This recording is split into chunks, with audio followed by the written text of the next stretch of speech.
I did not see that apple tree yesterday. There are some of us that grow fast. The hen looked at the bottom of the tree. I have never seen a tree with 10 furry toes. There are some of us that have. Hen, come outside and enjoy the shade of my leafy branches. The hen looked at the top of the tree. I have never seen a tree with 2 pointy ears. There are some of us that have. Then come outside and eat one of my delicious apples. Come to think of it, I have never heard a tree speak from a mouth that is full of sharp teeth. There are some of us that can. Hen, come outside and rest upon the bark of my trunk. I have heard that some of you trees lose your leaves this time of year. Oh yes, there are some of us that will. The tree began to quiver and shake. All of its leaves quickly dropped off. All of its leaves quickly dropped off. The hen was not surprised to see a wolf in the place of an apple tree. She locked her shutters and closed her windows. The wolf knew he had been outsmarted, and he stormed away in a hungry rage. It is always difficult to pose as something one is not.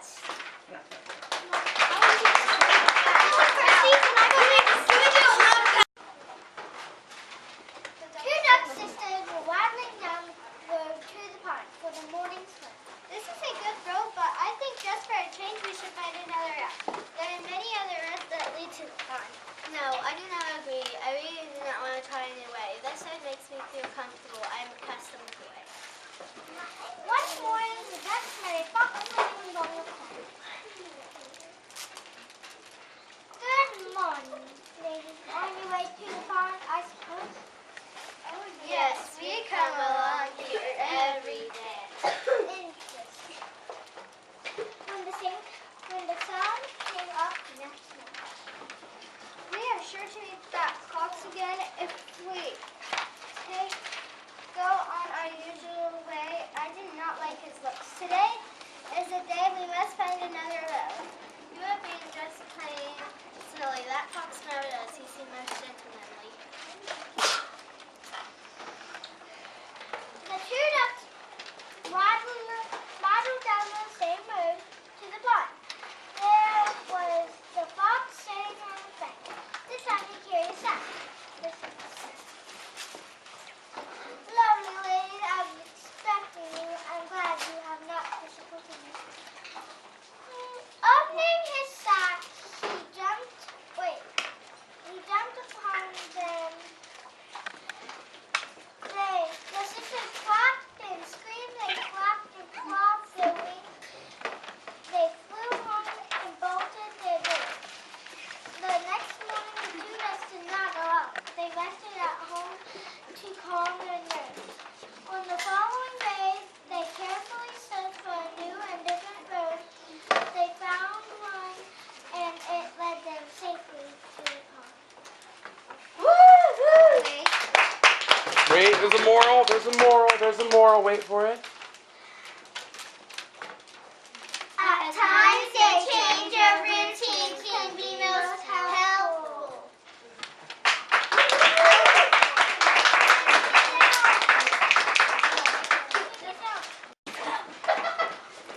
There was once a small kangaroo who was bad in school. He put thumbtacks on the teacher's chair. He set off firecrackers in the laboratory and spread glue on the doorknobs. Your behavior is impossible. I am going to see your parents. I will tell them what a problem you are. Said the principal. He went to see Mr. and Mrs. Kangaroo. He sat down in a living room chair. Ouch! Cried the principal. There is a thumbtack in my chair. Yes, I know. Said Mr. Kangaroo. I enjoy putting thumbtacks in chairs. A spitball hit the principal on the nose. Forgive me, but I can never resist throwing those things. Said Mrs. Kangaroo. There was a loud booming sound from the bathroom. Keep calm.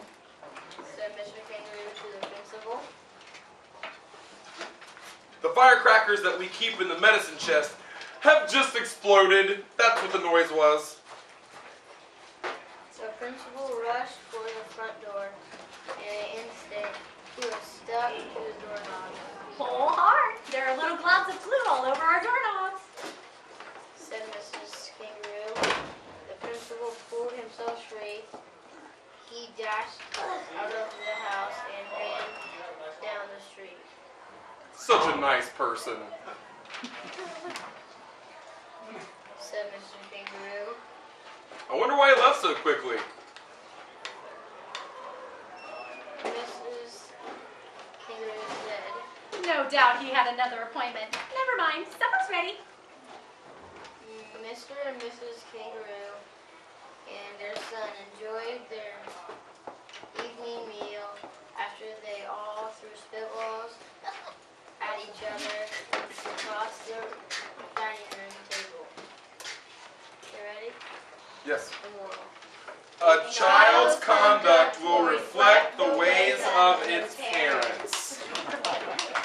Let's give it up. Thank you, audience. Thank you, audience.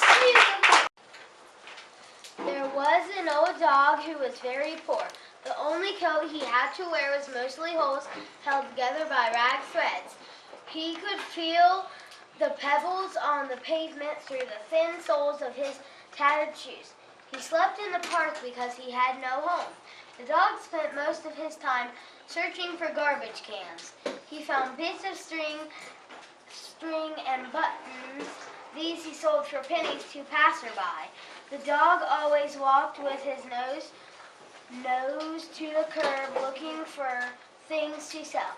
That is how he came to find the gold ring that was lying in the gutter. My luck has changed, for I am sure that this is a gold ring.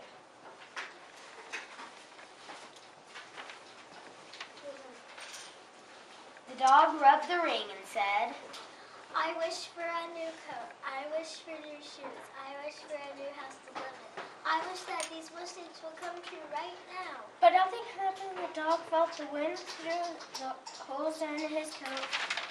He felt the pebbles under his thin shoes. That night he slept on his bench in the park. Several days later, the dog saw a note on the lamppost. The note said, lost, gold ring, largely words, Mr. Terrier, 10 Wolfie Lane. The old dog hurried to 10 Wolfie Lane, and Mr. Terrier was overjoyed to have his ring returned. He thanked the dog profusely and gave him a burgling purse that was full of coins. The dog bought a warm fur coat and a pair of good shoes with thick soles. There was a large amount of money left over. The dog used the rest of it as a down payment on a cozy little house. He moved right in and never had to sleep in the park again. Wishes on their way to coming true will not be rushed. And that's the story of the moral. The elephant and his son were spending an evening at home. Elephant's son was singing a song. Dashing through the snow in a one-horse open. And Papa's trying to read your newspaper. Papa did not listen to a song on the radio and newspaper. But why not? Because Papa will only think about one thing at a time. That is why. Elephant's son stopped singing. He sat quiet. Father Elephant lit a cigar and went on reading. After a while, Elephant's son asked, Father, can you still just think about only one thing at a time? Yes, my boy, that is correct. Well, then you may want to stop thinking about your newspaper and begin to think about the slipper that is on your left foot. But my boy, Papa's newspaper is far more informative and interesting than the slipper that is on his left foot. That may be true, but while your newspaper is not on fire from the ashes of your cigar, your left foot certainly is. Father Elephant ran to put his foot in a bucket of water. Softly, Elephant's son began to sing again. Laughing all the way, ha ha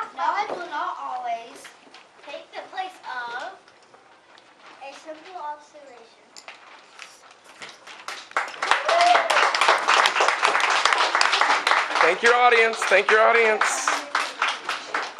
Miss Catherine, don't forget to thank your audience. A flock of cranes saw a lone stork nesting in a tree. Come with us. We're going to a field where there is tender grain to eat as much as you can hold. Eagerly, the hungry stork flew with the cranes to the field. But before any of the birds had so much as taken a bite, a farmer crept up behind them and threw a heavy net over them all. Oh, please let me go. I'm a stork, you see, not a crane like the rest. I don't belong with the flock. You may be innocent, but you kept company with thieves, and now you'll share the punishment as well. You are judged by the company you keep. Look at the lion. That lion is asleep in the shade. I'll go and tickle him. I'm not afraid.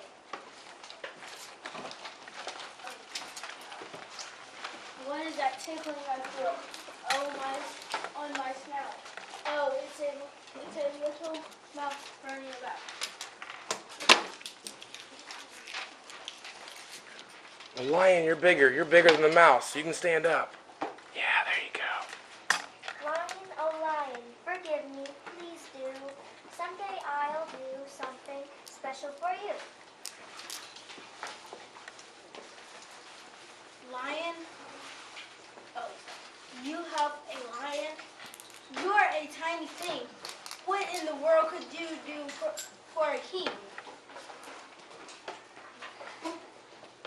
If you don't eat me and let me go free, someday I'll help you. Hold your script down. Hold your script down so we can see your mask. Good. Time for... Then run along. Get out of my sight. You're hardly worth eating. You're just only a rat. Hold your script down. Hold your script a little lower. Dear lion, Good job. and don't you forget, one day you'll be very happy. We meet happily.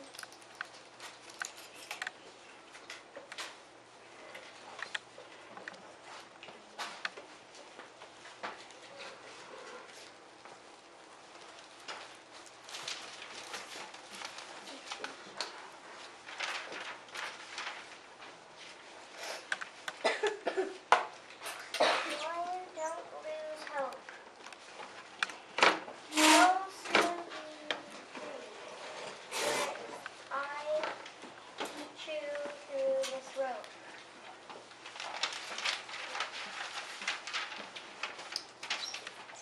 Time for dinner. How hungry I feel. I must go hunt to find my next meal. Oh no, help. I'm trapped from my tail to my snout. Caught in a net and I cannot get out. I hear the lion. I think something's wrong. I know I can help him, but I don't seem strong. Don't worry, dear lion. Hold that script down. We want to see your face, not the script. And Don't lose hope. You'll soon be set free when I teach you this road. You saved me, small mouse, from a horrible death. I'll protect you until my last breath. Moral.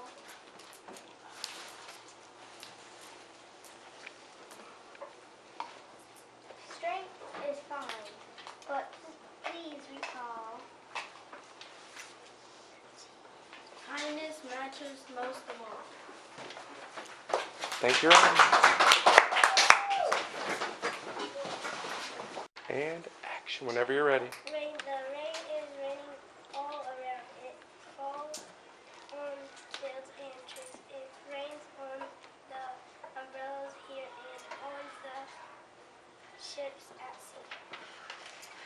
the rain is raining all around. It falls on rain. It falls on field and tree. It rains on the umbrella here and on the ships at sea.